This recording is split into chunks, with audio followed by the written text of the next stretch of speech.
O cancioneiro de Castro San Pedro é o primeiro gran cancioneiro que se edita en Galicia en 1942, fruto da actividade de José Filgueira Valverde para facer unha refundición do que era os grandes materiais, os máis de 1000 materiais que hai no fondo Castro San Pedro do Museo de Pontevedra, e que contén basicamente pezas de tradición cantadas, de tradición oral, e pezas instrumentais divididas en diversos grupos, cancións, cantos de cego, romances por un lado, e do outro, pois, muñeiras, pezas de jotas, etc. Eu penso que ten unha importancia fundamental, dado que é o primeiro gran traballo de recopilación. Ten a gran importancia de marcar un pouco a liña científica que van seguir os traballos posteriores.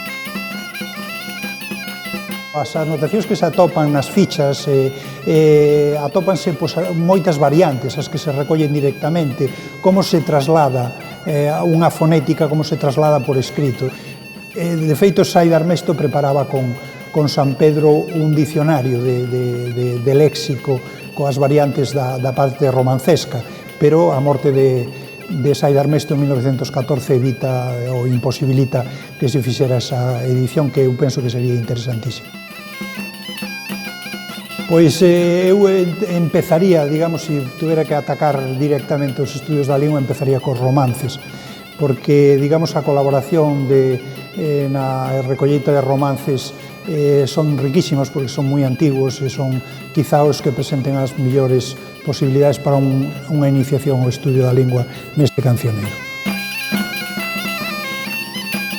Preso vai o conde preso, preso vai apresoado, non vai preso por ladrón, nin por matar foi presado. Ese é unha dos romances que aparecen.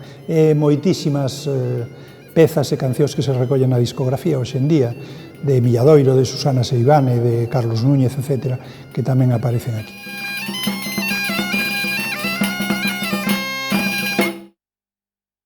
Ben falado.